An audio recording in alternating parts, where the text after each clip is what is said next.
Shalom semua teman-teman, perkenalkan kami dari kelompok 5 yang ingin menyampaikan materi tentang eutanasia.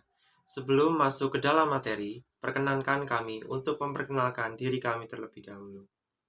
Shalom, perkenalkan nama saya Samuel Adi Saputra Sunario, NIM 2117 1020 1029 dari Fakultas Teknologi Pertanian. Perkenalkan, nama saya Guntur Angelas Andri Hermawan dengan NIM 2123031010044 dari program studi D3 Keperawatan. Perkenalkan, nama saya Yunus Tohang dengan NIM 211910201051.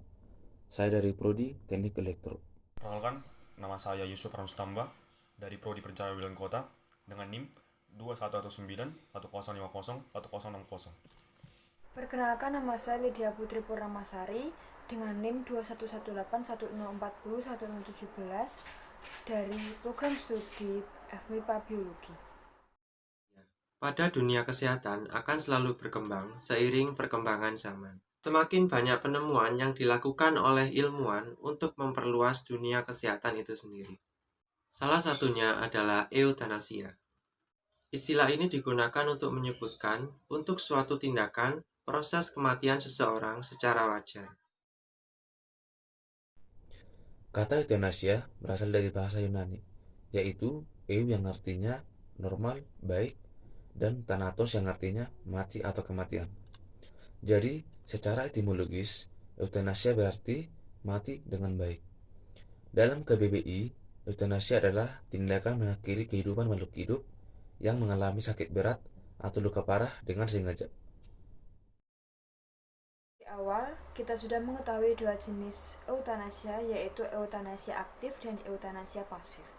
Contoh pada eutanasia aktif yaitu misalnya terdapat seseorang yang menderita kanker ganas dengan rasa sakit yang luar biasa sehingga mengakibatkan pasien tersebut sering mengalami pingsan atau kehilangan kesadaran, dan dokter pun yakin bahwa pasien tersebut akan segera meninggal sehingga dokter memutuskan untuk memberikan obat dengan takaran tinggi atau overdosis yang menghilangkan penyakit rasa sakit pasien tersebut sekaligus menghentikan pernafasan. Dan contoh pada eutanasia pasif yaitu misalnya orang dengan penyakit kanker yang sudah kritis atau orang sakit dalam keadaan koma yang disebabkan oleh benturan pada kepala sehingga tidak ada harapan untuk hidup.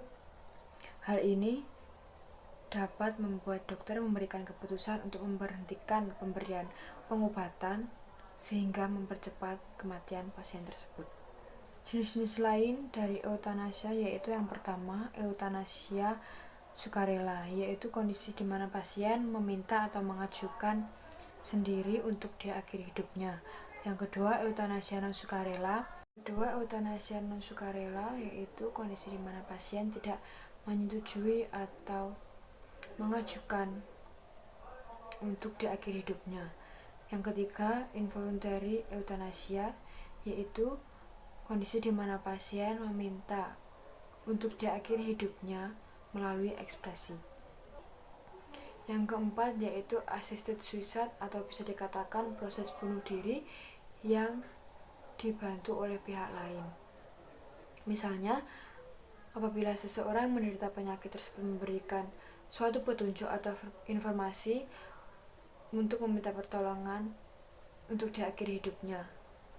Dan jika hal ini dilakukan oleh dokter atau medis, dapat disebut sebagai physician assisted suicide.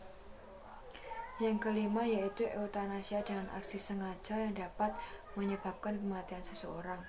Yang terakhir yaitu eutanasia dengan menghilangkan atau menghentikan semua perawatan khusus yang dapat menunjang kehidupan pasien tersebut. Hal ini dilakukan agar pasien dapat mendapatkan kematian dengan wajar. Eutanasia dalam perspektif HAM merupakan pelanggaran karena menyangkut hak hidup dari pasien yang harus dilindungi. Dan dilihat dari segi perundang-undangan dewasa ini, belum ada pengaturan yang baru dan lengkap tentang eutanasia. Adapun pasal yang dapat dipakai sebagai landasan hukum guna membahas selanjutnya. Nah, apa yang terdapat dalam Kitab Undang-Undang Hukum Pidana Indonesia, khususnya pasal-pasal yang membicarakan masalah kegiatan yang menyangkut jiwa manusia. Contohnya, hak hidup harus dilindungi oleh negara, terutama negara hukum. Ya. Kebenaran yang paling mendasar mengatakan bahwa Allah sendiri menentang adanya eutanasia. Hal ini berdasarkan dengan kedaulatan Allah itu sendiri. Namun pada kedaulatan Allah sendiri, Allah mengetahui kapan dan bagaimana seorang akan mengalami kematian. Dan firman Tuhan yang menjelaskan tentang pertentangan antara eutanasia dan firman Tuhan sendiri, yang pertama ayat 30 dan 23, yang kedua Mazmur 68 20, dan yang ketiga Pengkhotbah 8 ayat 8a. Yang dimana ketiga ayat ini memiliki makna yang sama, yaitu Allah lah yang memegang otoritas dari kematian seluruh manusia, dan hal ini tanpa campur tangan yang lain. Oleh karena itu, dengan adanya eutanasi secara langsung umat manusia berupaya untuk merebut ataupun merampas otoritas tersebut dari tangan Allah sendiri. Kematian adalah hal yang alami.